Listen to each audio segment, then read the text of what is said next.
the Ohio Podcast Show. I'm here with Sniffles the Clown. That's how I feel right now, man. Tell him, Sniffles. Oh, God. Allergies are really bad right now. We've got really high pollen here in this great state of Ohio. If you're into shitting in the shower, fucking other guys, ghosts, demons, killing stuff, getting killed, mysteries, Getting killed? shooting heroin, you've come to the right place. This is the Ohio Podcast Show. If you've never been here before, we are a dark-humored train wreck. All right? That's a pretty good If explanation. you dabble in the darkness and you got a fucked up sense of humor, you've come to the right place. Yeah, welcome. But if you've got a really tight asshole, you've come to the wrong place. Right. I mean, we like tight assholes, but we get a lot of tight assholes that reach out to us all through the week and say, "You suck." And one cool thing we dealt with this week, someone completely ripped one of our episodes. Yeah, that's so weird. This guy stole the entire episode. It was our Vegas shooting episode. Yeah, he did. He downloaded the entire thing, and then he uploaded it to YouTube as his own shit. It pissed me off. It didn't bother me. It did upset me, but Rob was much more upset. I was like, you could have at least fucking put our podcast name in the title. Yeah, he said this is an injustice. Yeah, he tried to claim fair use. Yeah, that's not how it works. I don't know how it Nah. works. I'm not a doctor, so I don't know how that stuff works. It's not, but hey, what can you do? What can you do? Happy Mother's Day to all of you Belated. mothers out there. Yeah. We both have fantastic wives that are fantastic mothers. I have a wonderful mother. I think There you go. Rob's mom was cool back in the day. I don't know about now. I don't hang And out. we'll leave that at that. All right. Rob, what are you drinking tonight, bud? This looks Fucking girly ass White Claw. White Claw hard seltzer. That has alcohol in it, correct? Barely. Okay. All right. Just like taking a old thumb in the butt. It's like a watered down Sprite. Oh, man. What can you do, though? Yeah, there's nothing better than a thumb in the butt. It was free. I saw it in my fridge, my beer fridge, whenever I left. So, hey, I grabbed it. You got to go for it. Now, some quick housekeeping real quick. If you ordered Bigfoot shirts from us, here's what's going on with the Bigfoot shirts. My wife, or not my wife, my aunt, I'm very close to my aunt, her uncle, not her uncle, it's my uncle. Yeah, there you go. Her husband was in hospice, and he's since passed away a few days ago. His viewing was actually today. My Uncle Tom, rest in peace, Uncle Tom, but his brother is the one we get the shirts from. He runs a sports apparel shop, and he's been dealing with the hospice and the death, so the shirts are slightly behind. They should be going out the end of this week. That's the hope, but he's got a lot on his plate, and I'm not gonna badger him through it. He's going through a lot. The whole family's going through a lot, but Uncle Tom did not put up with my shit ever. Fantastic guy. Great to my aunt. I remember one time we were out back steakhouse, and I was acting an ass. My dad was kind of like, he was getting ready to punch me in the face. I was a teenager, I think, 14 or 15, and I was just really being super Nickalicious the whole night and just being loud, obnoxious. You were just on. And Uncle Tom, I was on, and he just took and scraped all of his tomatoes out of his salad and picked them up like Roger Clemens and just threw them across the table and hit me right in the face with them. And he said, "You need to chill out. You need to chill the fuck out." And I said, "Uncle Tom, I don't like tomatoes, dude." But he would reel me in real quick. So You got a face full of tomatoes. yeah, the Alexander family's mourning. So think of us, think of my aunt and everybody affected. So that's my little quick story about Uncle Tom. We do have some new Patreon subscribers this week. Woo. If you would like to join our Patreon page, it's patreon.com/BroHioPodcast. First off, we have Justin Burton. Justin, thank you, buddy. Thank you. Next, we got Chris F.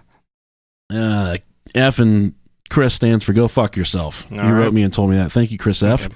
And next we have David Cooper, the Phantom Pooper. That's his name. That's his real life name. All right. Birth name. Okay. Gotta love that. Next, we have Teresa, do not touch my cocks. How do you spell that? COCKS. Yeah. It's not like a cock, like a dick, you nasties, you filthy nasties. Next on our list, we have Zach Dysinger. Zach, thank you, buddy, for your Patreon pledge, and thanks for coming over to the house the other night and hanging out. Oh, nice. No, it's not true. Okay. All right. I was going to say, wow, I didn't know about this.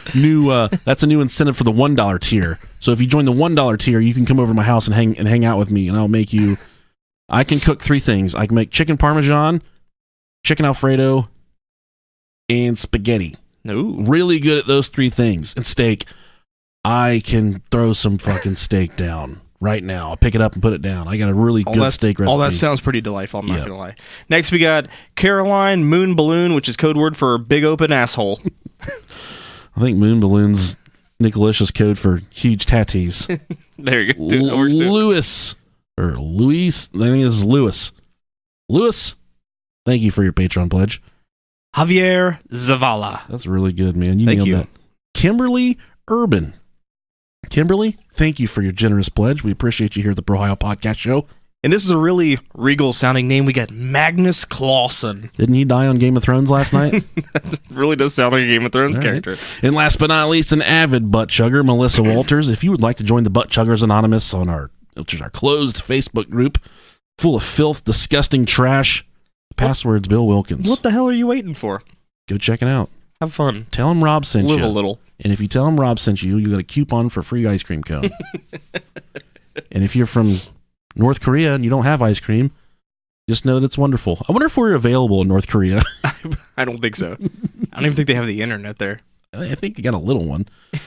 And I got a double back from last week. One of our new Patreon pledges, Andres Ramirez. He said, I don't want you to shout me out. I want you to give a birthday shout out to my best gay bud, Eric Swakowski. That's not swastika, that's Swakowski. I was going to say, that sounds kind of... Eric, you have a very unfortunate anti-Jewish name, but we were really happy to celebrate your birthday here with you at the Brohio Podcast. Happy birthday. Happy birthday. And I think it was a big one. It was like 21 or 30 or something like that. 30 fucking hurts. So if it was 30, please, I hope you haven't killed yourself by now. R.I.P. It does get worse. It gets a lot worse. It only gets worse. Rob is 30-ish. I am 30-ish. It's completely miserable. It hurts to wake up. When you fart, pee comes out. When you try and pee real hard, you shit yourself. Everything is fucking backwards now. It's wild, isn't it? It's really wild. And if you're a butt-chugging, waffle-stomping friend like everyone else that's been listening forever, go leave us a 5-star review on iTunes or a 1-star. It doesn't fucking matter. That's what Jesus would want you to do. Just say, what's the one week we said we came for the butt-chugging and stayed for the party? Mm-hmm. This week, if you leave us an iTunes review, say, I'm here so Rob will wet my whistle. If you put that on the iTunes review, we'll shout you out in the next episode. It's guaranteed to happen. Guaranteed to happen. Just say, I'm here so Rob will wet my whistle. Every third person will get their whistles wet. They absolutely will. If you're on the YouTube videos, we got some cool new stuff. We got a Bigfoot air freshener. We got a Brohio flag that was made with someone with a crayon. We got a tit letter. And then we got a letter that just says tit. If you would like to join the Brohio Wall of Fame, we have a P.O. box. It's Brohio Podcast, Vandalia, Ohio, P.O. Box 672, zip code 45377. There you go. Rob fixed the Brohio flag. We have a couple live shows coming up. One is on June 22nd in Indianapolis, Ohio. This is going to be with Hillbilly Horror Stories. Indianapolis, Indiana. Yeah. Not Indianapolis, Ohio. You're right. They're pretty much the same fucking thing, though. It's pretty close. Yeah. Hillbilly Horror Stories, Mysterious Circumstances with Justin Rimjob Rimmel. Like I said, Saturday, June 22nd, 7 p.m. This is going to be at Gina's Grill in the Moose Lodge at 755 East 16th Street. Tell them about the other one, Rob Dog.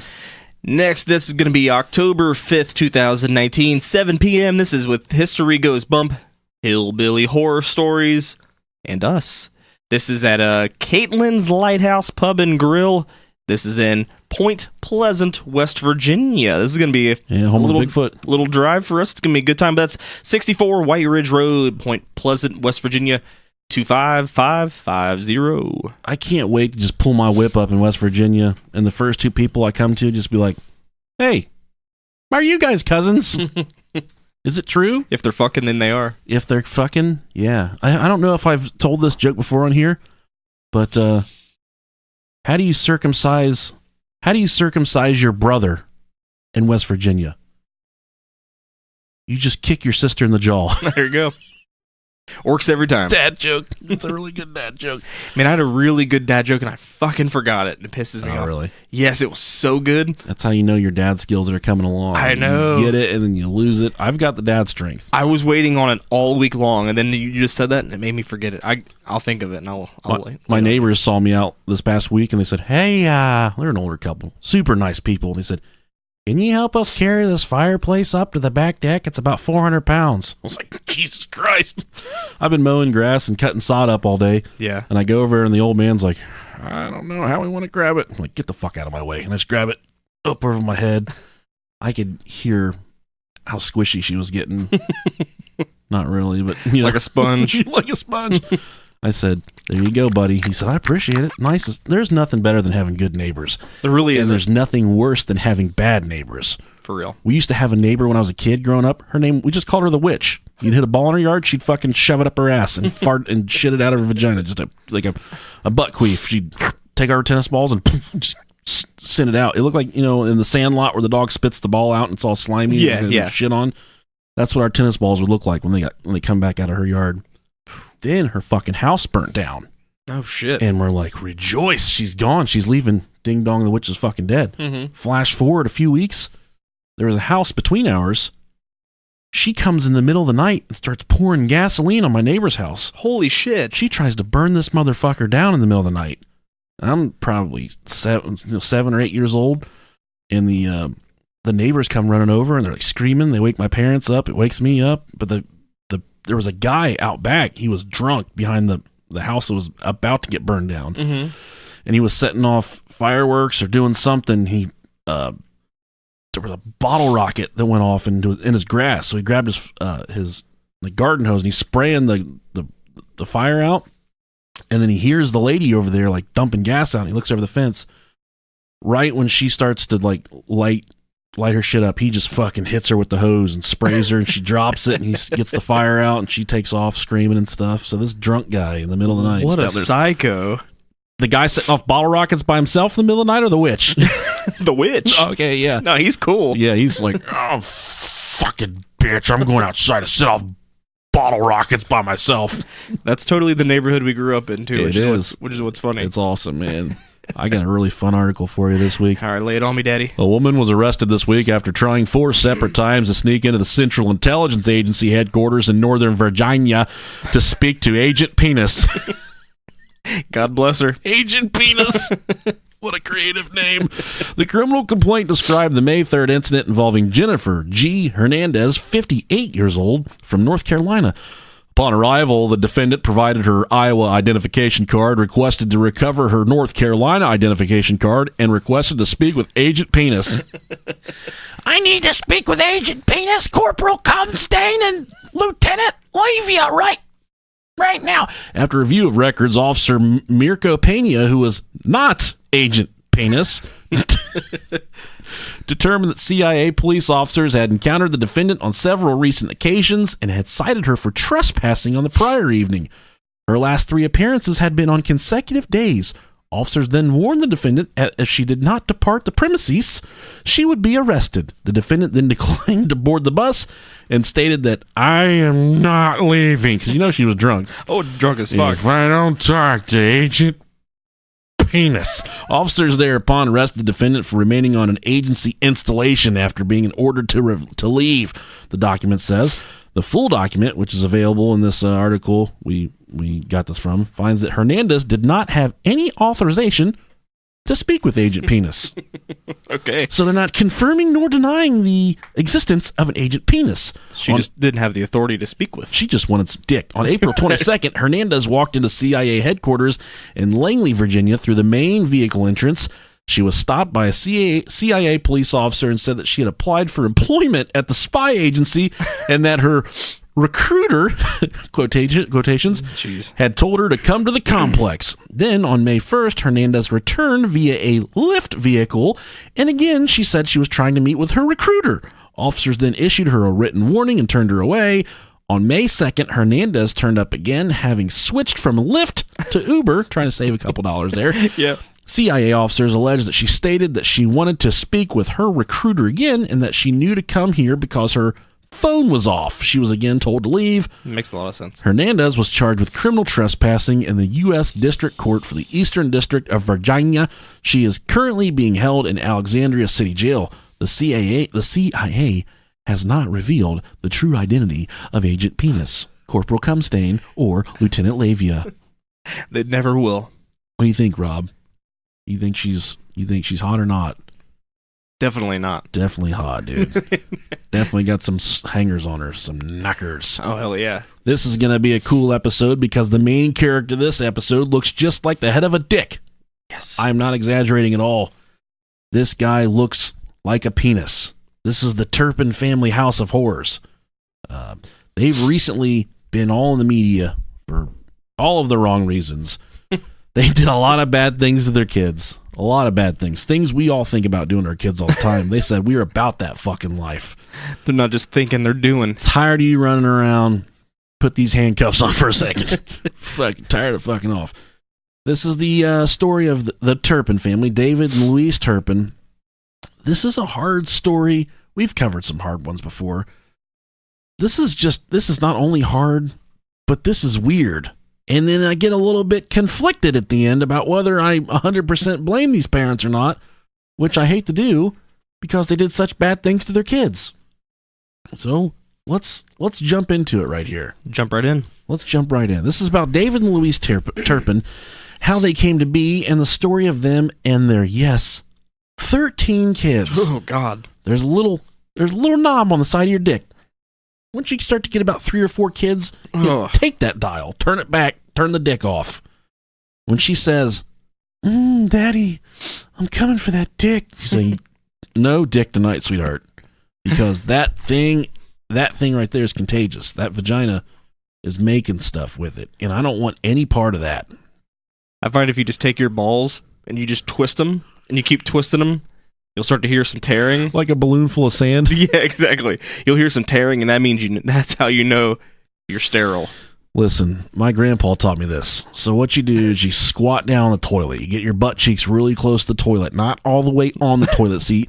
If you're sitting on the toilet seat at the beginning of this experiment, it's not going to fucking work. First, you got to shit before you do all this. Okay. Because when you do it, you might lose control of your bowels. Gotcha. So you sit down, you get real close, and then you lift the toilet seat. You reach between your legs, and you lift the toilet seat, and you put your balls under the toilet seat, in between the porcelain and the seat. Right. And then you hop down.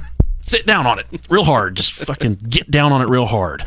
And then that essentially will squash your balls like grapes. They'll crush them. You'll have some internal hemorrhaging and stuff. You're going to be hurt for a few hours. I'm going to be honest with you. But you are going to be able to dick her down so hard, so cleanly and so pure without putting any more babies in that oven, any more bread in that oven. Man, I couldn't imagine how bad that would suck. Well, I'm 280, bro. So it's like the difference between shooting yourself in the head with a BB gun or a shotgun. You know, someone like your size, yeah, you're probably gonna have to trampoline on that motherfucker a few times. You have to go up and down. Someone like me, swinging about 272 this week. One hitter quitter. Yeah, just right straight down on it. They squish out, and the inside of your testicles is actually made of Nutella. I don't know if anybody knew that before. Nutella is delicious. Yeah, it is. If you're into that. But what we like more in our home is apple butter. I do like apple butter. That's what we get down with. Yeah. Not so much the Nutella on breakfast Sunday mornings, but apple butter for sure. So that's the way to ruin your testicles. The more you know. After you've had 13 kids. Now, speaking in relation to David Turpin, David grew up outside of Blacksburg, West Virginia. So that automatically tells you he's got something fucking wrong with him because he grew up there in the heartland of Appalachia. He's fucked up, man. Got something wrong with him. Definitely. There's a lot of stuff going on there. Many that speak of David now that reflect on him in this story refer to him as a nerd and a nobody in high school, which I think is kind of mean to call anybody a nerd or a nobody in high school. That's kind of upsetting. But are you looking up a picture of him? Yeah. Dude, he's got the dumbest fucking haircut. He has the perpetually, like, the worst haircut in the entire world. It looks like a stormtrooper helmet. He looks like the head of a dick. What is that? He looks like Lloyd Christmas. He really does. With gray hair. I like this. Yeah. Tell me how weird these people are. If you're with us right now, do a Google search of David and Louise Turpin or the Turpin family and go to Google Images and look at some of these family vacation photos. Just look at their pictures in general. He looks like a phallus. He looks like a big, mean, angry dick. If you met a girl at the bar and you took her home and you pulled your dick out and it looked like him, she would not fuck you. But if you sent me a picture of your dick and it looked like that, I'd be like, man, that's a pretty cool looking dick. But the guy's got something wrong with him. But they all have something wrong. The whole family's fucked up, dude. Yeah, But they fucked the kids up. I don't know if they fucked the kids. Huh. That was kind of up for debate, but they really fucked those kids up. From the best I can tell, he had fairly normal parents. His dad was a bit of a brainiac, but so was he. He was very highly intelligent human being, very high IQ. Have you ever been around those people that are just so fucking smart that they're just weird as fuck all the time? Yeah. I find those people fascinating. Usually those people, they're really intelligent, but they have no social skills whatsoever. And that's what the family speaks about. And all the interviews I listen to, they speak about the lack of social skills with these fucking people right here. Yeah. You look so stupid. The wife looks like she's smoked a cigarette with her pussy before. Like a truck stop. She looks like she was like a truck stop nasty. A bus driver. A very angry bus driver. Yeah. David constantly made the honor roll and had almost all straight A's throughout high school. He was and I checked out the high school yearbook, okay? He was in the Bible club. Oh, God. He was the captain of the chess club. He was in the science club. And he was in the a cappella choir. So not only was he a fantastic chess player, but he had a beautiful singing voice with a huge range. They said that he would do bass, tenor, sax, flute. He would do it all with his voice. Any flute that you needed tooted on, they said David was the guy to go to. If it was a skin flute, fine. Whatever you needed blown on, they said this David guy can get it done for you. He's a master blower. Yeah. She's got eyes that it seems to me. That's the best scene in Step Brothers. It really is. Yeah, it is. So, like we said, Bible club, chess club, science club, and the a cappella choir. He eventually went to Virginia Tech University, majoring in computer engineering. So of course he did. He just the ultimate brainiac right here. He probably jerked off to anime. He definitely, and we had some people write us last week. They said, "Hey man, why is it not cool to jerk off to anime?" Because it's not. Just like it's not cool to do a lot of different things. We talked briefly about magic cards. That's not cool either. I want somebody to draw anime pictures of us with huge titties so I can jerk off to it. I want loincloth. I don't want... loincloth, but titties out. I want you to be able to see my dick at the bottom of the loincloth a little bit. With big, voluptuous lips. Yeah. I want the loincloth to hang down about 8 inches, and then I want you to be able to see about an inch and quarter of dick. Sack. Just like real life. I mean, just like the opposite of real life. Yeah, just all skin. And then I want you guys to do another drawing with Rob having an inward penis, almost like a vagina. That hits too close to home. Yeah. There was one thing about David, just like all of us at that age, he was caught up in that pussy, bro. Ooh. And a lot of guys, you ever think back to the guys in high school that would fucking punch lockers and scream? It was always over girls, you know? Yeah. Women make you do crazy things. They make you spend a lot of money. They make you, they're just... angry. One thing, I think we've spoke about it before. This is a very unfair thing that women do. My wife will be like, "Hey, you get the girls ready for bed. You get the living room cleaned up and you get the bathroom cleaned up. You come in the bedroom, I'll be waiting for you. With a big old empty mouth waiting for your dick." I'm like, "Oh yeah, some fucking storming around the house, ricochet, just bouncing off of shit, cleaning stuff. The kids won't go to sleep, so punch them and knock them out. They're sleeping now. Sleep on the book." I run back up the steps.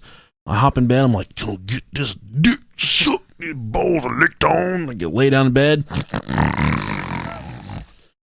So then, this is what women like. You get on their butt cheek and you get your penis really good and hard if you're young enough, because some of you guys are old and your dick doesn't get hard anymore. You just smack it with your dick. You start stabbing them right in the butt cheek with it. That is what really turns them on.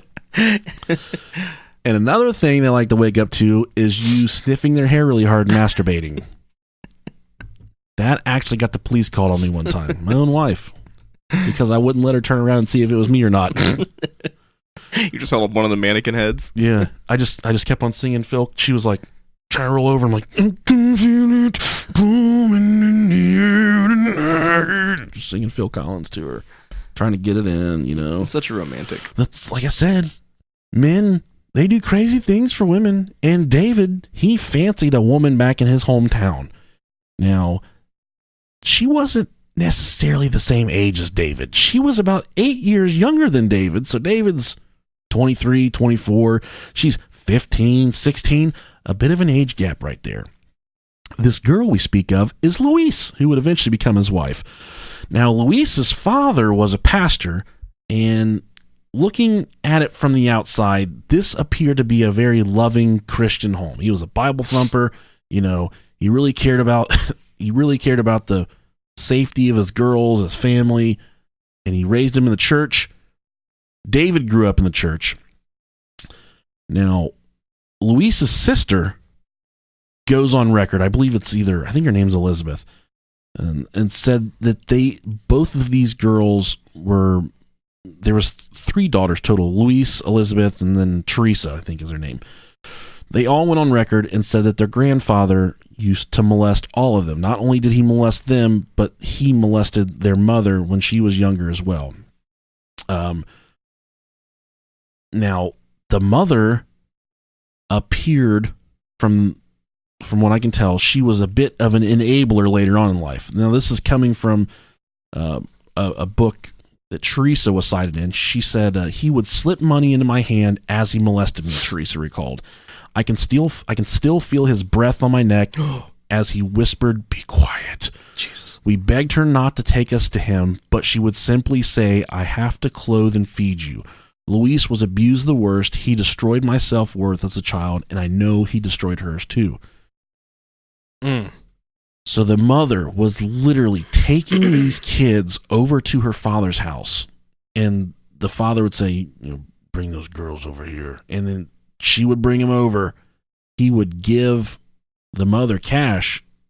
In return, he would be allowed to molest the children without any ramifications, without any punishment. That's wild. Now, tell me about this. There's so many different ways that this story goes at the end. From the rip here, that is not a solid foundation for a happy life. No, definitely stuff not. like that completely ruins you. Can ruin a person. Definitely. There's a lot of people. There's a lot of people. You're a fucking retard. There's a lot of people out there that ain't been molested. You're getting into character. Yeah. There's a lot of people out there that have gone through these things and have seen it through to the other end. They fight through, they get the help they need, and they can actually help people that have been molested and been sexually assaulted. I fucking applaud you people for that. And for you people out there that are listening that have ever done bad things to people like that, just fucking kill yourself and get it over with. Save us all the trouble. Make sure you screenshot it and put it on Snapchat. And for all of you people Facebook Live it. Please. And for everyone else out there that's doing the man-woman face swap on Snapchat, please stop. Because I've inadvertently jacked off to 5 guys this week that were actually women. There's a really ugly guy at my work, and I said, "Come here, let me try this on you." He's like, "I ain't doing that goddamn shit." He still smells like the river that he was fishing at. Right. "I ain't doing that stupid shit." He was fucking gorgeous, wasn't he? I told him, I was like, "If you look like this in real life, I would come in you. I would try." Like, I'm even saving this picture for later. It's still on my phone. I'll show you when we're done. He's an All right. ugly fucker too. Catfish noodling fucking sack of mashed potatoes is what he looks like. Now, Teresa, the sister, one of the other sisters, did say that Louise lived a very clean lifestyle growing up. She was not into drinking. She didn't smoke. She didn't do drugs. Completely fucking straight edge, just like Rob and I. Because Rob's drinking just like CM Punk. Seltzer, or whatever the fuck it is. Now, some way or another, while David was off at college, a love flourished between David and Louise. They met in church. It was what kind of church was that? A Pentecostal church. So these people get all worked up over Jesus and start speaking in languages that don't even matter. It's called speaking in tongues, Rob Dog. Have you ever seen it done in person? Yes. It's absolutely fucking terrifying. It's not only terrifying, I don't think it's real. No, definitely not. I speak in tongues all the time. You hear what it sounds like? That's what it sounds like when I speak in tongues. Now, if they're meeting in church, you know they're all about the, fingering each other and stuff like that. Because that's what church kids do. They just... as long as you don't go all the way here. They you're okay. Smoke cigarettes and finger each other at church camp. That's what they do. when I went to church camp when I was in high school, because I think I've talked about it before. I was fairly religious in high school. There was a water slide, and we used to race down the water slide. Like you would go with someone else, and you guys would like fight going down the water slide. Took like 15 or 20 seconds to get down this thing. And you would wrestle with whoever you're going down with to try and get past them to get to the water first, you know? Right. And if you go back a few episodes, I talk about the weird girl that works at Chick-fil-A. Yeah. Do you remember that one? Mm-hmm. I was like, is Chick-fil-A really a cult? And she's like, what are you talking about? I'm like, yep, confirmed. Suspicions confirmed. Cult I was confirmed. Racing down the water slide with her in her one-piece bathing suit, and I grabbed this motherfucker because I was all, I was juicing. It was Andro. That's what I was taking at the time. I was just fucking taking all of it. I wanted to lift all the weights. I just grabbed her one piece and I fucking like pulled her up past me, and I pulled her swimsuit so far up her ass that I think it hurt her. Like it hurt her vagina in her ass. If you've ever had a swimsuit crammed up your vagina hole or your asshole, write us an email, brohiopodcast@gmail.com. Let us know how bad it hurts. How are your genitals today? But that was the turning point. And that was, I think, when I pulled that swimsuit up her ass and nearly cut her in half. And that could have been why she wasn't super excited to talk to me at the post office a few months ago. Like a Mortal Kombat fatality. Yeah, for sure. Just fine. She's missing out. I'm not missing out on anything. Yeah. Fucking, I'm the cool one. She's fuddy-duddy. I got all the friends. I got all the fame, all the fortune. Just kidding. I don't have any of that stuff. Got like 2 friends. Pretty cool kids. Awesome wife. Crippling debt. Depression. Absolutely. But so does David Turpin. So, I just need a cool haircut like him. Louise, she has a cool mom. She has one of those moms that's, you go to the party and you say, we need someone to buy liquor for us. And Louise's mom's like, I got you guys. I'll buy y'all some peppermint schnapps. And then when you boys are done drinking with my daughter, you can come up my room and you can suck the peach peppermint schnapps out of my old stinky pussy. And then I would speak up and be like, excuse me, ma'am. I don't mind bald women. I don't mind angry women. But I do not like stinky women. That's what I would say. You always have that fantasy, really like to rail out one of my friend's moms. I would have told her she'd have to have those Jack Daniels wine coolers. Do you remember those things? Those punches? Yeah. Those things are the shit. We had this friend growing up, and his mom was really fat and had a neck beard. She's the only one I could get to lay down for me. Naturally, I did it. Yeah. Wasn't proud of it. Just, as long as you can get past the skin tags on the neck, you can pretty much do anything. Oh, yeah. Just look around them. Skin tags are the best, aren't they? It's like connect the dots. Oh, Jesus. What are all these dumplings you got on your butt? Man, we're so far off this episode. So her mom said, completely cool with me if you want to date this guy, David. So her and David start seeing one another, like I cited earlier in the episode, 8 months apart in age from one another. 8 years. Yeah, not months. This is the second time you're going to correct me. I'm stupid. It's okay, man. Yeah, it's late. Thank you for being here. It's late. Louise's... It's either Lois or Louise. I think it's Louise. Yeah. Louise. Okay, sorry. Her dad, like we said, was a Bible-thumping, just, piece of hellfire, brimstone. And her dad was okay. Her grandpa was the one that was molested. Okay, that's right. Yeah, that's right. Right. He would have had nothing to do with her dating such an older man at that age. Well, he wouldn't have had anything to do with her dating, period. Okay. But in 1985, David and Louise Turpin, they eloped when David, who was 24 years old at the time, and Louise, she was 16, he had convinced Princeton, West Virginia High School to let him sign Louise out of class, and the two made it all the way to Texas before Phyllis Robinette, which is Louise's mom, and her husband Wayne, they filed a police report, and they were actually able to track them down. So that tells you that the fucking laws have changed a little bit since then. If I go up and try and check my own children out of school before the end of the day, they have to have a note. Yep. There has to be all kinds of different things I have to go through in order to get my own children out of school. One time, so their bus driver, she's about 400 pounds. She's got one fucking tooth in her head, and she slobbers on her fucking self. And she pulls up this fucking bus stop every day, and she puts her arm out, and she fucking blocks the kids from getting off the bus, even though we live on a side street, and there's no cars coming. She can see it. There's no cars. But she's probably got a lazy fucking eye. And Marie Berger, if you're listening, go fuck yourself. I don't know if that's her name or not, but I just made it up. Maybe I didn't. I don't know. So she pulls up and she's just like, fucking. One day I try to pick him up one bus stop earlier, a block away from the house, because they come into the neighborhood and they go to that bus stop and then they go all the way to the back of the Platte, loop around and drop them off right in front of my house. Instead of doing that, I was like, I'll get them one block earlier, save myself 20 minutes, get them off the bus sooner. It's hot as fuck. And then I will go do what I have to do. I go to that bus stop and she opens up the door.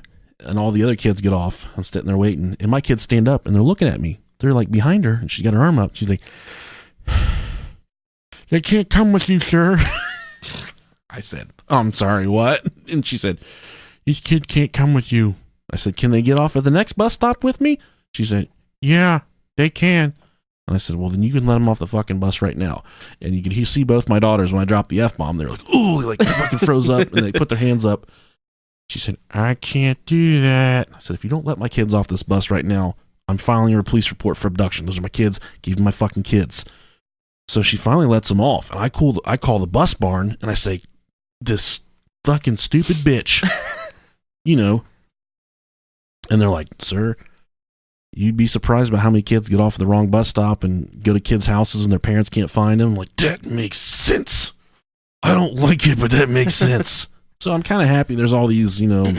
Yeah, but I mean, if it's different if you're actually there as opposed to the kids just trying to get off. But you know, there's certain people out there that just do their job no matter what. True. You give them a task.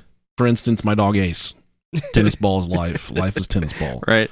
Life revolves around the tennis ball. Yeah. Some people, life revolves around putting your arm up and not letting the kids get off the bus until you can move your fat fucking arm and let the kids off the bus. Yeah. So that's where my life is at right now. That's what I'm upset about. Suburban father, that's what I'm upset about. So he checks her out of school. That would not fly this day. So he just goes to the high school. He says, I need Louise. And he gets her in the car and they drive to Texas, of all places, because it doesn't, the only place it's more fun to fuck your sister more than West Virginia is Texas, because everything. You know what I mean? Now, Louise's father was a preacher, and oddly enough, his motivation to bring her back from Texas stemmed from the urge to have a proper ceremony. Huh. And he wasn't upset at his daughter for running off with this dude. He was upset at his wife for not being forthcoming about knowing about the relationship. So dad wasn't coming down on the daughter. He was coming down on the mom. Gotcha. Saying you're hiding shit. You're shucking and jiving on me. I don't like you shucking and jiving. You tell the truth a little bit every once in a while, because the fucking truth, that's the way to go every time. Shoot straight. Shoot straight. Teresa went on to say, the other sister, she said, my mom allowed Louise to date David secretly because she loved him and he was from a Christian family and she trusted Louise, said Teresa, but she was doing it behind my dad's back. He wasn't aware that they were dating, and then one day David went into the high school and they let him sign Louise out of school and they ran away. He had his car and they drove. All right. Yeah. They had your car and they drove. Good fucking job, girl.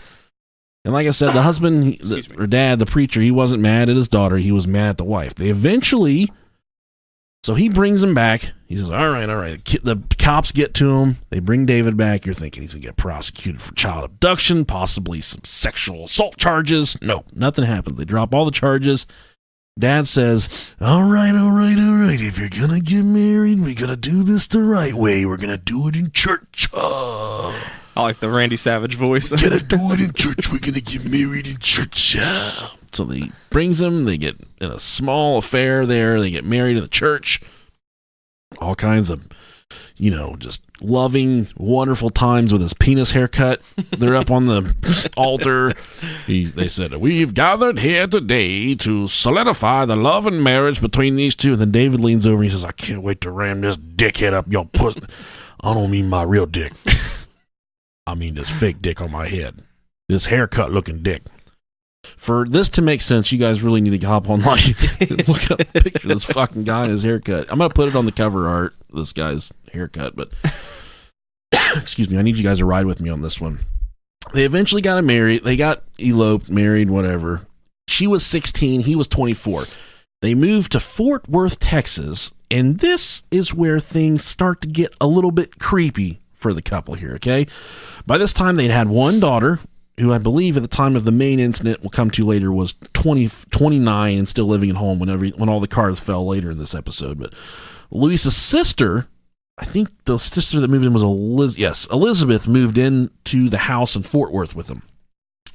So he'd graduated from Virginia Tech. He had a bachelor's or master's in computer engineering or whatever it was. Mm-hmm. He was working for very lucrative defense contracts. Oh, so he was working nice. for like Norfolk Grumman or some shit. I don't know how it's in here later in the episode. But he had a lot of really good jobs, mostly making six figures.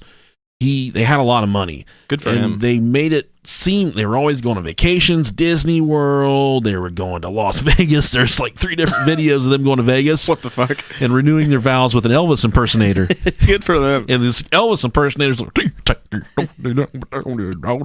and this fucking dickhead haircut guy's up there like, I really can't wait to fucking make out with you. It's gonna be totally fucking awesome. And when they do make out, he just fucking starts taking her to Pound Town, making out with her. It's the most awkward makeout session you've ever seen, dude. So much fun.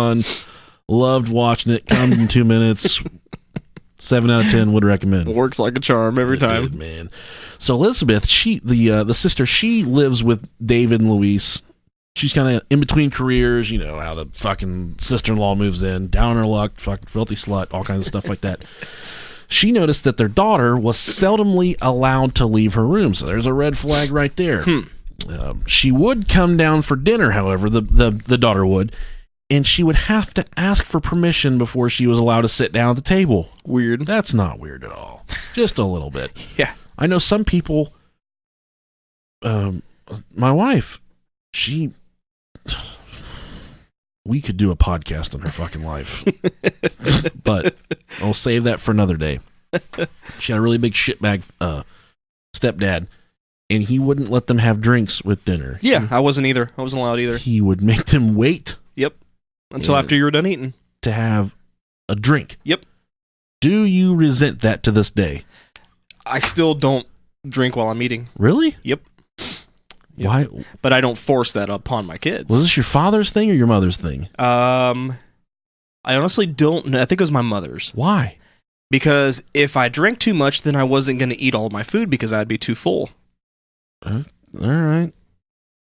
Well, she also had to ask for permission to speak as well. I do know that. Not me, but A little fucked up. The drink thing, yeah, I had the same thing. My parents tried that with me for a couple weeks. Like, you need to start asking before you talk like that. So then the first night, I take a breadstick and pull my zipper down and shove it down like where my dick would be. I'm just standing up, like shaking the breadstick back and forth. Because I'm not allowed to talk anymore. I'm not allowed to and they're like, all right, just talk. Just fucking talk. Yeah. So Elizabeth, she speaks about not being allowed to use the phone in the house. She wasn't allowed to use the address. She wasn't allowed to tell anyone where she lived. She wasn't allowed to have over company. There were all these restrictions to live in this home with these fucking weirdos.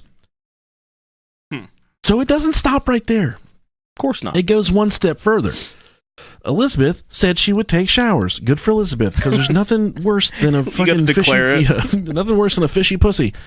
She would take these showers, and as soon as she said she would get about midway through her showers there, and then she hear a jingle. She would lock the door behind her on the bathroom. Understandable. It would be her sister with a coat hanger jimmying the lock open. She would open the door, she would unlock the door, open it, and then her and her husband, David, would come in, and then David and Louise would demand that she get out of the shower, that she was using too much water, and they would watch her get out of the shower and dry off. What the fuck? Yeah, you're in trouble now. You come out here and show us your butthole. I'm gonna try to do that with my wife and her sister to see how that goes down. It's not gonna work, bro. It's not gonna work, bro. Oh, yeah. Now, things would not last forever at this home, despite, in most instances, David was making six figures, like I said. The house was eventually foreclosed on. So he got all this money and don't know what the fuck to do with it.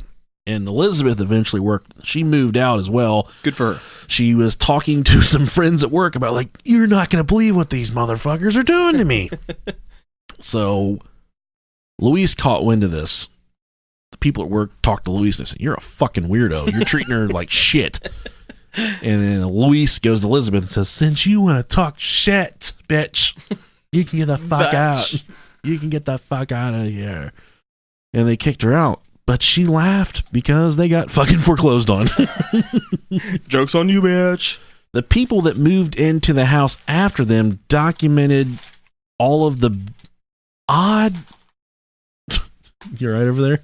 Getting a napkin out of my food bag. Oh, okay. All right. Making a little mess over here. Okay. Rob Dog's got some rallies or some checkers, whatever it is where you're from. Rallies here, It's but rallies here. Checkers in other places.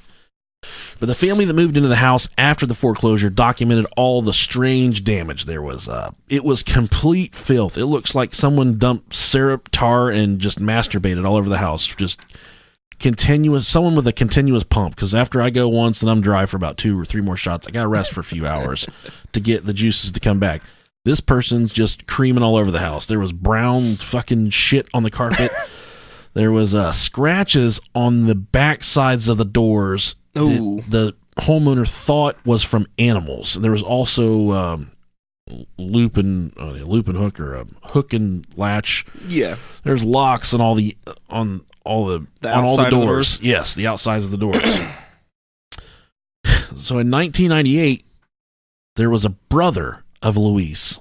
So she had the 2 sisters, Elizabeth and Teresa. Then there was a brother. I think his name was fucking Billy or Buck or something. Some kind of stupid name. Something stupid like Some kind of West Virginia historical name, bud. He said that he talked on the phone with Louise. And in 1998 is when Louise, by this point, I think they had like 8 kids. So they went from 1 kid to 8 kids in like 3 months. I don't know what happened, how the fuck it happened. She's having litters. Something went down, dude. Something happened. So they had a whole bunch of kids. In 1998, the brother said that's when he talked to his sister, and she said that she was pulling all of these kids out of school. They're going to be homeschooled. And the brother, being the true American fucking hero that he is, says, why are you pulling them out of school, man? Why are you going to homeschool them? And she said, oh, well, because the crime rate and bullying, who has ever pulled their kids out of school for the fucking crime rate? The crime rate. That's such a bullshit reason. Yeah, I know. But she also said that bullies were the problem as well. Oh, okay. Probably because her fucking kids smelled like Cheeto dust and piss. Oh, it gets better. They did, too. They stunk. I fucking bet. Everyone that talked to him was like, oh, these kids smell like spam and butt fuck. Like butt fucking spam. You ever eaten spam while you had sex? I don't think I've ever had spam. What? You've never had spam? I don't think so. Struggle food right there, dude. My dad grew up in the struggle. I did not grow up in the struggle. Yeah. Every once in a while, he'd be like, let's struggle, just to throw it back. And he'd have my mom, I would come home from football practice. He'd be making break. Yeah. I'd be coming home from football practice, starving, waiting for some chicken and dumplings or something. I say, what's home? What's for dinner? My dad's like, your mom's making a spam animal. God damn it, dude. It's fucking mushy meat goo. I don't even know what it is. Yeah. But I know if you fry some spam and put some cheese and mustard on it, man, that's Miracle what I've Whip, heard. Yeah. It'll go a long way for you. It's delicious. It'll get it done for you. Struggle food. Gotta love it, man. Yeah. And between 1990, the early 2000s, they started doing Skype calls. The sisters did. Teresa and Elizabeth did some Skype calls with Louise where they would talk to the kids. So they were trying to maintain a relationship with Louise, also maintain a relationship with their nieces and nephews.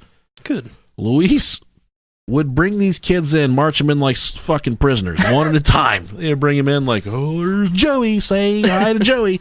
And Joey's like, I am really enjoying Skyping with you, and I want to go back to playing in my room with all my toys.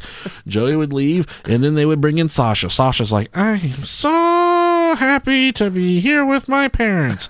And one at a time, they just keep on shuffling, never all together. Just one at a time. Red flags. Sometimes they would come in two at a time, but the Teresa and Elizabeth, they said these kids were fucking weird. Like they didn't speak right. They all seemed malnourished and really thin. And then Teresa said, why are your kids all so small? And Louise said, oh, it's easy, really. They're going to be tall and lanky, just like their father. He's a big old tall, lanky, goofy fuck. And he is too. He's a big, just, oh God, he's so fucking goofy and big. So she's making excuses for him. She said they're little because they're going to be just like their father. She says, poor things. The Elizabeth and Teresa notice that when the kids come in, they're all in uniforms, like it's a military, and they come in like a military rhythmic, like. They have a uniform at home school. Yeah, they do. That's what they were doing to them. Eventually, their luck ran out. Where was it? I think it was Fort Worth, Texas, and they eventually moved to Rio Vista, Texas in 2000, which is a very small town. They say it's really hard to find it on a map.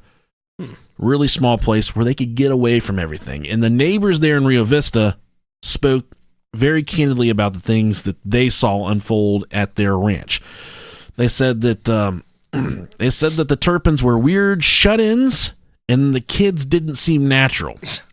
Finally, the neighbors sent their daughter over there, and their daughter Ashley became friends with the Turpins, and the neighbors said, we think our daughter was their only friend ever. That's sad. Yeah, it is very sad. Now, the daughter would go over there and play, and eventually the mother went over there to see what, you go and check up on her kid, go check on the neighbors, see what's going on. So she goes over there to see her daughter Ashley playing with all the kids. And she's like, hey, how are you kids doing? These little fucking rodents are all running around, little skinny little turds. And she noticed that one of the girls appeared she had on white gloves. One of these little girls just playing out in the fucking cornfields of Texas wearing white gloves. Then this mom gets a little bit closer. She sees that it's not white gloves, that her wrists and her forearms and her arms, biceps, are so nasty and dirty that her hands were cleaned. And her arms were so nasty and dirty, it made her hands look like she was wearing white gloves. Oh my gosh. And this neighbor says, oh, Shug, why don't you wash your arms too? Why are your hands so clean but not your arms?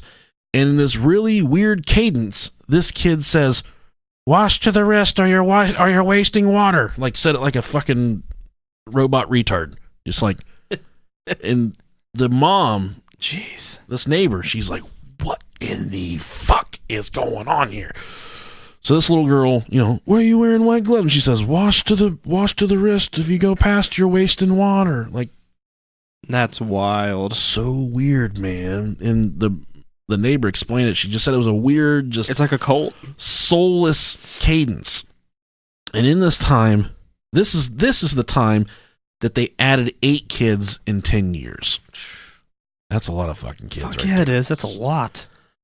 And at one point, the oldest kid ran away from their house here in Rio Vista.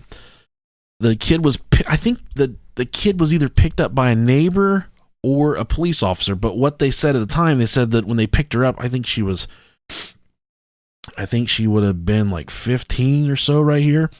They said that when they picked her up, she seemed mentally challenged, malnourished, and they returned her back to the house because they thought that she was just someone that had some developmental issues that got out, escaped the house, and the parents are probably worried, sick. They normally got a pretty good hand on her, but she got out, and they spoke to her. She can't speak that well. She's malnourished. She's little. They don't know how old she is. She's dirty. They say, well, okay, she probably needs to be taken back to her parents. In all actuality, she's crying for help because she's a fucking prisoner at this point. We haven't got to it, but she's a prisoner. She's held captive. So they take her back home and they drop her off. And when they drop her off, they notice that the house is completely filthy And the neighbors said that it just smelled, they quote, "It smelled like funk." It didn't smell like fuck. It smelled like funk. You ever walk into a room and you're just like, man, it smells like someone's been fucking in here. When you walk into my room after I'm done masturbating, it smells like someone shit in their hand and threw it against the ceiling. If you've got that same problem, write us an email, brohiopodcast@gmail.com. Let us know why it stinks so bad when you masturbate. Eventually got, due to money problems, I don't think they were foreclosed here, but they did run into some severe bankruptcy issues during this time, but they moved out of this house. When they moved out of this house, the next people took record of what the house looked like. Again, they said there was closets that had padlocks on them. Jesus. The refrigerator had padlocks on it. The cabinets had padlocks on all of them. There was ropes on the beds. There was dead cats. There was rats hopping around, all the squalor and filth. If they can't afford all these houses, but you know they're not fucking spending it on their water bill, obviously. I wonder what the fuck they're blowing all their money on. Especially if dude's making 6 figures a year. Hold on a second, dude. Do you think this would be a Brohio story without some weird fucking twists and turns? Hell no, it wouldn't. In just a second, you're like, oh, okay, that's where they were spending all their fucking money. But in 2009, there was some type of like a bankruptcy that forced them into some severe financial issues that they moved out of Texas. But to go back one more year, this is when Louise kind of went off the rails. She reached out to her sister, Elizabeth, and quote, this is what Elizabeth said. She said she was drinking, smoking, partying, going to bars, practicing witchcraft, gambling, handling and eating rattlesnakes, holy shit, dressing and acting vulgar on MySpace. She was into different sexual practices, and I could go on and on. I was really concerned for her. So in one specific she was incident, partying it up. Okay, so she's a bad bitch. All of this time, these two are married. Okay, he looks like a fucking idiot. She married a goddamn mongoloid. Right. He's got a dickhead. Not like he probably had a. I know he had a dick. He made 13 kids, but she's shaking her flaps on MySpace. He looked like he had a dick on the top of his head. A big old just pussy pulverizing. It's a phallus head.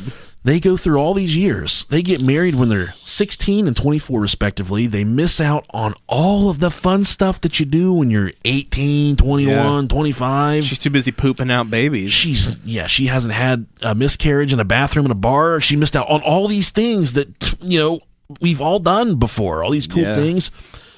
So at this time in 2009, 2010, she's making up for lost time. This is when she's like, all right, it's time to fly the coop. We got to double back and we got to make up for these memories. And all of her entire life, she's been completely restricted to this Pentecostal religion. So she doesn't know anything else except for when David's doing that in her butthole. So she says it's time to experience some new things. And they eventually, this is the dawn of 2009. This is fucking Craigslist. This is MySpace. This is social media. This is when all this stuff is kind of, coming to the forefront for the most part. Hitting a good stride. Yeah. Shouldn't say starting, but hitting a good stride. It's at a good point. Yes. So she says to David, she's like, there's nothing I would love better than for you to take me to a hotel and drop me off and let me get my guts fucked out by a black man. So David, and I don't know what, and I heard David talk, he sounds like this. He's really fucking weird, okay? That's what you would think he would sound like when you see his picture. So he's like, all right, I'm going to find you exactly what you want. So he finds a fucking big mandingo black man in Alabama with a big old Alabama black snake. Good for him. She calls her sister and she says, oh, guess what David's doing for me? He's driving me to Alabama and he's going to let this black man fuck me. He's going to hurt me. What a man. He's going to show, I'm going to see if it's true or not. If they've got 5-foot dicks or not. We'll see if I go back after this. I've worked in the shakedown room in a prison and I can promise you that all dicks are pretty much the same. Black guys, some of them have slightly purple dicks. I've seen a lot of white guys, you can't even really see their dick because they're so fat, so I can't tell you. And I've seen white guys with gray dicks. If you go back and investigate the Ben Roethlisberger rape, all the women that seen his dick said it's a gray dick. So take that. A gray dick. A gray dick. Like a Fucking alien dick. Okay. I don't know, man. I don't know what that means. It's so white that it looks gray. So she calls her sister. She says, we're going to Alabama. He's going to drop me off at a motel, and I'm going to get my fucking pussy rammed out. So he drives her 700 miles to Alabama, takes her to this fucking weird podunk hotel. Why do they have to go to Alabama? They could have found a black man there in Texas. You can't find no Alabama black snake in Texas. They say they say everything's big on Texas except for them black wieners. So he drives her all the way to Alabama, 700 miles. Takes her to this hotel. She's got some fucking slutty lingerie on underneath of her fucking LEI jeans. And God bless her. Yeah. He drops her off in the hotel, and she goes inside. And this dude fucking rails her out, takes pictures of her, just busts it wide open. First off, he takes her jeans off. He's like, man, you didn't even shave your pussy with that shit. She's a nasty bitch. You can tell that she's just greasy and nasty. So he probably did it against against his own greater good. Right. Because we've all bagged one before, and you get it naked, and you're like, man, this smells like a ham casserole, and you start to turn back, and you're like, I don't fucking like ham casserole. But what else am I doing tonight? I don't even have a DVD player in my room yet. What am I going to fucking do tonight? Cops is a rerun. We've all been there before. Yeah. And you just go through with it, You just fucking go whatever, hogging, whatever you call it, wherever you're from. Hogging. Swamp donking. So, Alabama Black Snake, he gets her naked, and he rails it out. He takes some slutty pictures of her in her lingerie. She gets all done with it. She said, oh my God, it was exhilarating. It was wonderful. She calls her sister and says, I got fucked by a black man. And I will never forget the time I called my brother to tell him I got fucked by a black man. He's like, that's pretty fucking gay if he's black or not. Then you're being fucking gay right now. So she calls her sister. She said, I've been getting my pussy broken by this black. And her sister's like, you are fucking weird and disgusting, and this is not who you are. She takes these pictures, so he snaps these pictures of her in her slutty lingerie. She puts them on MySpace. She fucking doesn't fuck around. Good for her. She goes from 0 to 100 in 3 seconds. Zero to hero. And then her sister calls her and says, "He take them slutty pictures of yourself down off to MySpace. Tom's gonna take you out of his top 8." and I spoke to her sister on the phone. She said that she actually, when you went to her MySpace page, it played Animals by Nickelback. That's how far off the rails Louise went, okay? She was wild. So you think it's cool that she gets dropped off via Craigslist? David waited in the parking lot the entire time. He was sleeping in his car right outside this motel door while she is getting taken to Pound Town. Yeah. She comes out and just stumbling. Weeble wobbling. Pussy's all broken and stuff, and he takes her home. He's like, how was it? Tell me how it was. She said, oh, it was wonderful. Flash forward 1 year to the exact day, the exact time. They make the same trip back to the same hotel, go to the same motel room, lay in the same bed, and this time David fucks her, pretending that he takes on this mandingo, because all she's raved about for an entire year is, I just wish you could dig up in my guts like that mandingo did. So he takes her back to this motel. 700 miles he drives for this $29.95 hotel room, takes her in there, and just fucking gives her the meanest 2 minutes that he's ever given anybody's entire life. The exact room, the exact day, the exact hotel room. It's a lot of pressure to live up to, man. A lot of pressure. Especially for old dickhead there. Yeah, and he fucking probably, I would imagine he put his hair in a ponytail for this one, is my guess. He probably profusely sweats, too. Oh, yeah. He probably did it in a Mickey Mouse shirt. All the pictures in Mickey Mouse shirts. What the fuck is going on, man? So he rails her out. Black Snake Moan rails her out. Everyone's railing her out. They're in the hotel room. She's figuring out I guess they kept on swinging. I don't know who they found to swing with them. I would not swing with those motherfuckers. They look dirty. Like, yeah, I'll swing after you motherfuckers take a fucking bleach bath, and you can come in here and we'll swing. I'll swing you out the fucking door back to your van so you can drive back to shit-stained Texas. So that's how we're going to swing. Now, in 2010, after all these financial problems, after she had her vagina completely reconstructed by a black man in Alabama, they moved to Paris, California. That's Perris, Paris, California in 2010. No one really knew why they moved to California. They had the financial problems, but there's no one they knew in California. There was nothing going on. He was an engineer at Northrop Grumman, In Upper League Defense Corporation, he was making around $150,000 per year. And in 2011, they had to file bankruptcy because they had $240,000 in credit card debt. So that's insane. It is insane. And I'm going to make a joke about that after we stop recording, because if I make it on the air, we'll probably lose a lot of listeners about why her credit's fucked up after all the stuff she did. Okay. But, all right. He was also listed as the principal. This is the best part, dude. They moved to this house in Paris, California, and David lists himself as the principal of the Sandcastle Day School. Oh, okay.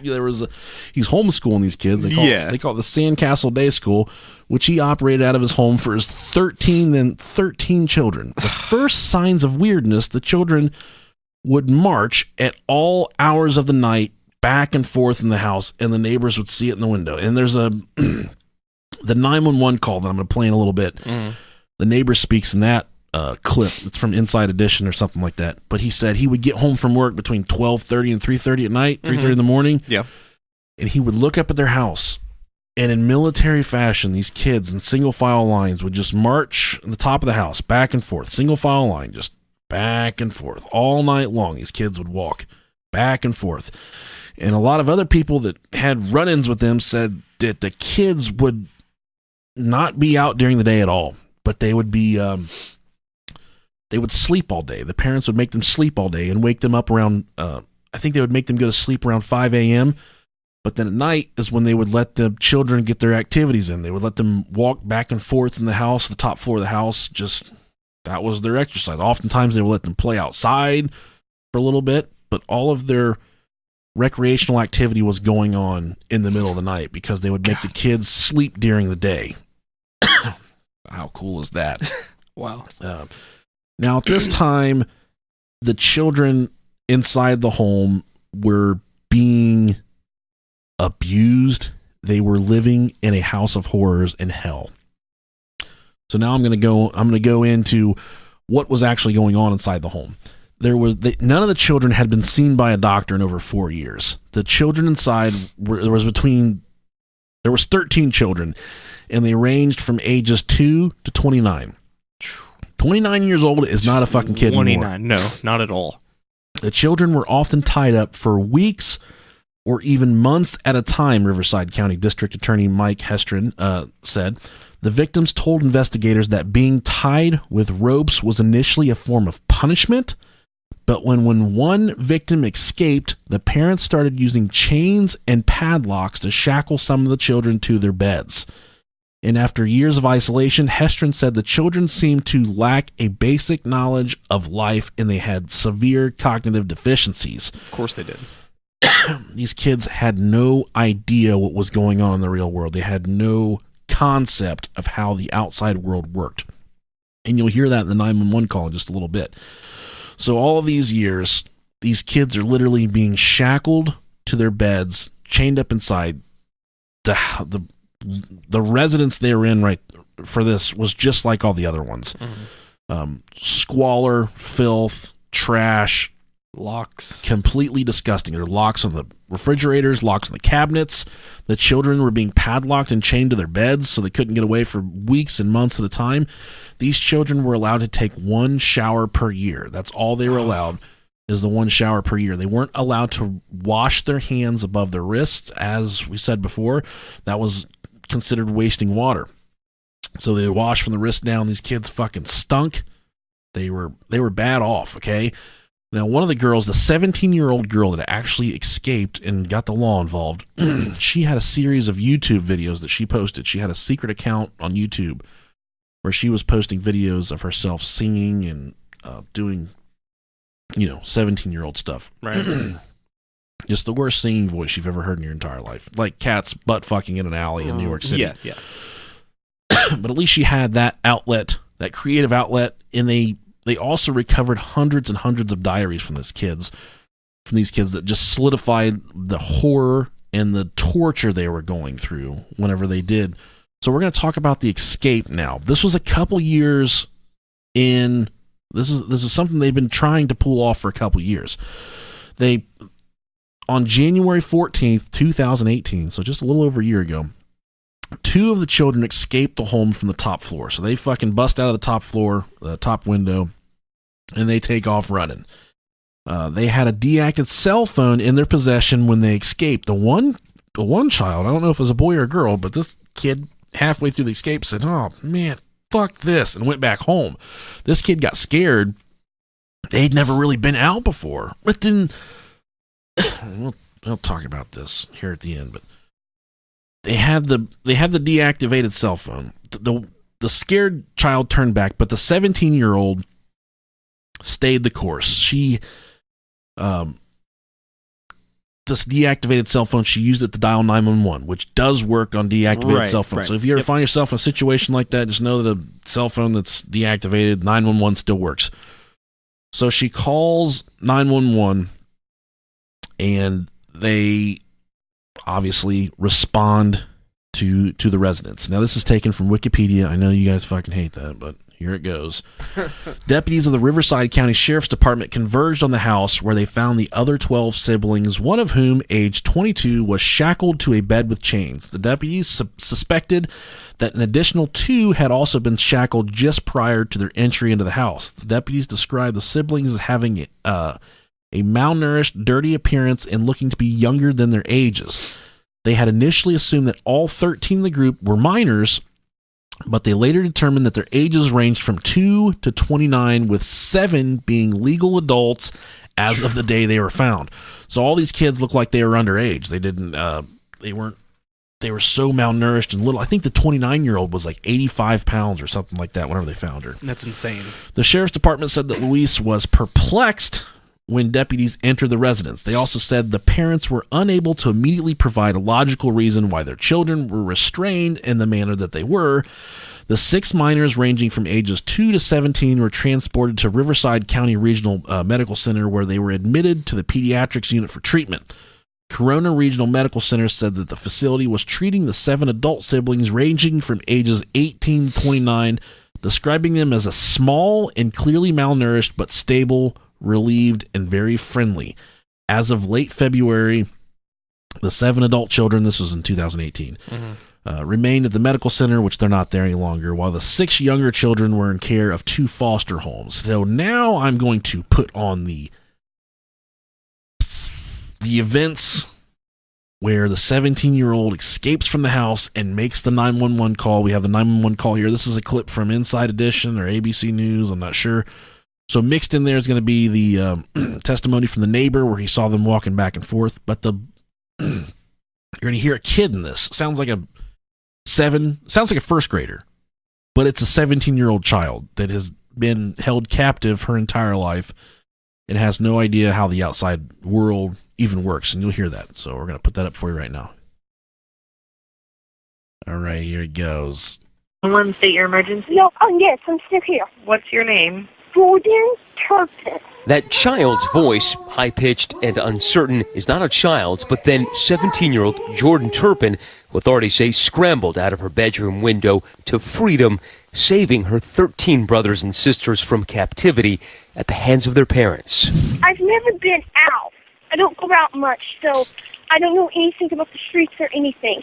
At 6 a.m. that morning, she grabbed a brother's deactivated cell phone and called the only number it would dial. The 911 dispatcher peeling back the layers of horror.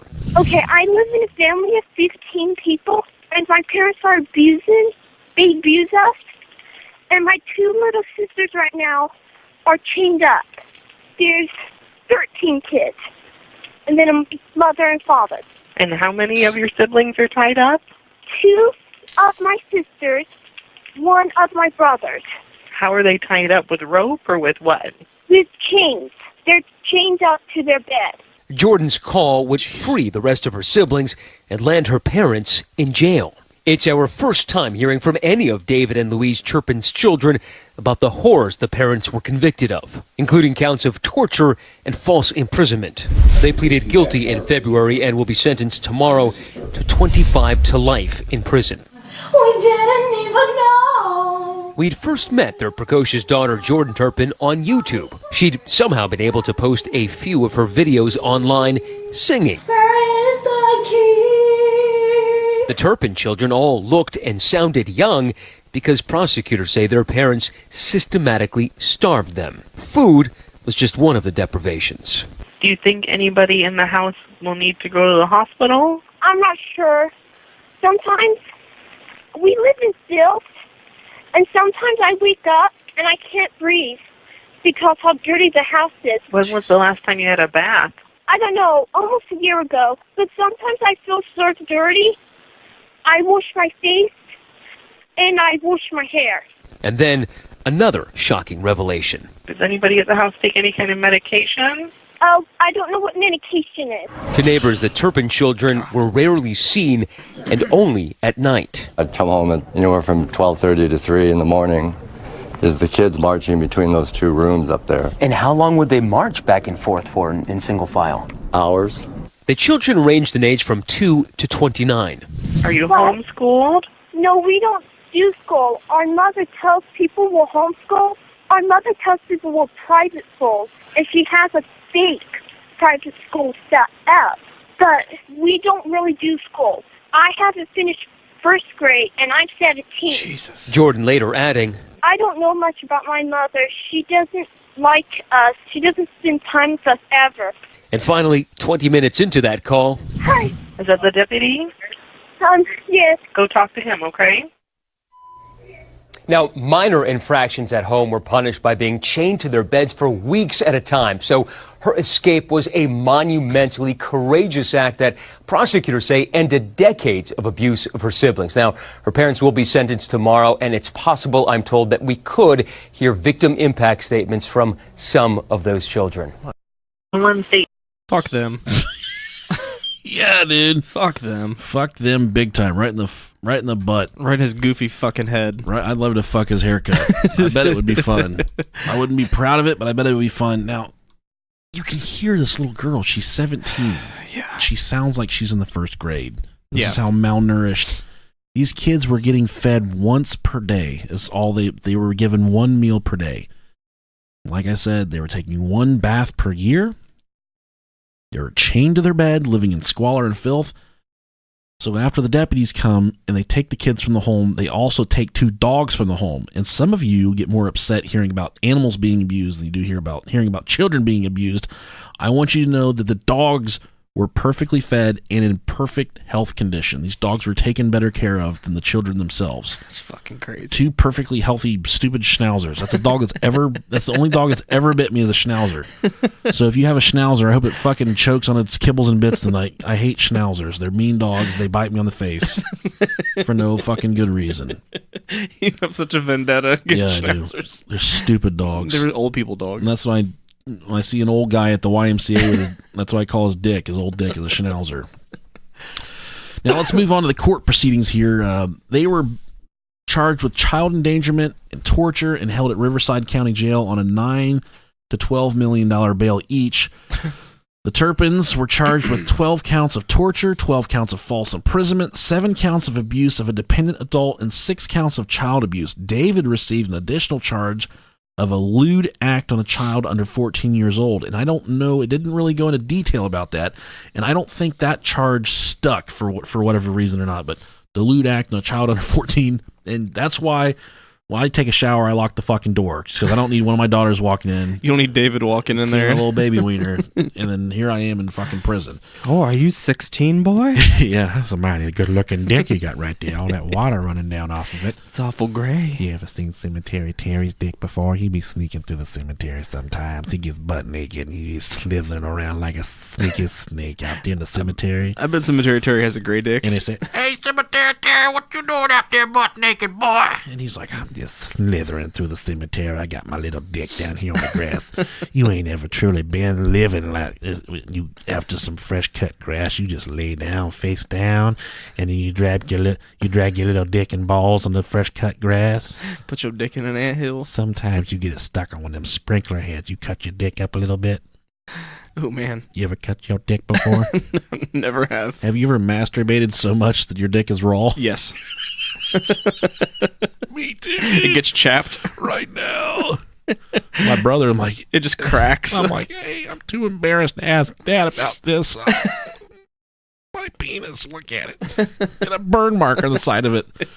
And my brother's like, yeah, dude, settle down. We need to fix this. You need to go downstairs and get the kosher salt out of Mom's spice rack. You're going to have to jerk off the hand of that. You're going to have to jerk off the hand of kosher salt. After that, grab the Frank's Red Hot. Yeah. Shove that nozzle up your butt. The couple pleaded not guilty to the charges. The Turpins appeared in court again on February 22nd of this year, 2019, for another trial readiness conference. David and Louise both changed their pleas to guilty to 1 count of torture, 3 counts of willful child cruelty, 4 counts of false imprisonment, and 6 counts of cruelty to an adult dependent. The plea ensured that they each admitted guilt to at least 1 crime per child. They were sentenced on April 19th, according to mandatory sentencing guidelines. Both, excuse me, I almost puked on myself right there. My fucking haircut's bothering me. Both were sentenced to life imprisonment with the possibility of parole after serving a minimum mandatory sentence of 25 years, and they're like 60 now, so they're at least you won't be able to shit out any more kids. Well, you never know. She's fertile as fuck, fertile Myrtle over there. Experts believe they would never receive parole due to the severity of the crime, making it in actuality a lifetime sentence. And good. Hopefully they die in there. You get the thing about cases like this is there's the victim. When the victim gets to speak. The victim impact statements, I believe is what they're called. Yeah. The couple's son, Joshua, who's 27 years old, read a statement from his sister, Jessica. Jessica said, I love both my parents so much. Although it might not have been the best way to raise us, I'm glad that they did. I just want to thank them for teaching us about God and faith. I cannot describe in words what we went through growing up. Sometimes I still have nightmares of things that have happened, such as my siblings being chained up or getting beaten, but that is the past. This is now. I love my parents and have forgiven them for a lot of the things that they did to us. I have learned so much and become very independent. He said he learned how to ride a bike, and since then he rides everywhere. He goes on to say, I live in an apartment. I think might have been a co-statement from Joshua and the sister. He says, I live in an apartment and go to a nearby college. I'm getting a bachelor's degree in software engineering, and after I get my bachelor's degree, I'm going to get a job as a software engineer and go to school part-time to get my master's degree. A lawyer read a statement on behalf of another daughter who asked the court to remove the restraining order so she could visit her parents. I want the court to know our parents loved each other and loved each of their children, the statement said. I remember our mother sitting in her recliner saying, I don't know what to do. She didn't want to use rope or chain, but she was afraid her children were taking in too much sugar and caffeine. These fucking kids are brainwashed, dude. Yeah, it's Stockholm Syndrome to fucking T. They, quote, they didn't know what else to do. I believe our parents feared if they asked for help, they would lose their children. Our parents didn't know we were malnourished. Bullshit. David Turpin said in a statement to the judge on Friday, I never intended for any harm to come to my children. I'm sorry if I've done anything to cause them harm. I love my children and believe my children love me. I hope the very best for my children in the future. Louise Turpin, she said, I'm sorry for everything I've done to hurt my children. I love my children so much. I look forward to the day I can see them, hug them, and tell them I'm sorry. Before sentencing the couple, Judge Bernard Schwartz addressed the defendants, emphasizing, quote, children are indeed a gift, not only to their parents and families, but also to society. Maybe they'll become a scientist and discover a cure for some disease, or go to be a doctor or first responder and save someone's life. Maybe they'll enter the military and protect our country. The selfish, cruel, and inhumane treatment of your children has deprived them, your family, your friends, and society, and especially both of you, of those gifts. Their lives have been permanently altered, and their ability to learn, grow, and thrive. To the extent that they do thrive, it will not be because of you both, but in spite of you both. The court also placed new protective orders for each of the children, tailoring their length to each child. According to Jeff Moore, attorney for Louise Turpin, 10 of the children have 10-year restraining orders in place. 2 have 5-year restraining orders, and 1 had the restraining order dropped. Schwartz said the orders prevent David and Louise Turpin from having personal contact with the children, whether in person, by mail, phone, social media, or through third parties. Also in these victim impact statements, the one child that was speaking about she didn't want us to have sugar and caffeine, she said these kids would they were being fucking starved to death. They were getting one meal a day. Right, but right. if the kids knew that there was soda in the refrigerator or soda out in the kitchen, these kids would drink all the soda, just like our fucking kids. Yeah. When there's pop in the house, they drink all the fucking pop. Definitely. That's what they do. That's exactly what they do. And she said, they didn't stop buying the pop because my daddy needed it. He would fall asleep driving to work, and he had to have the pop to stay awake. He had to have the soda to stay awake. So that's why they wouldn't stop buying sodas. These kids thought them being beaten, held captive, starved was all because they wouldn't stay out of the soda.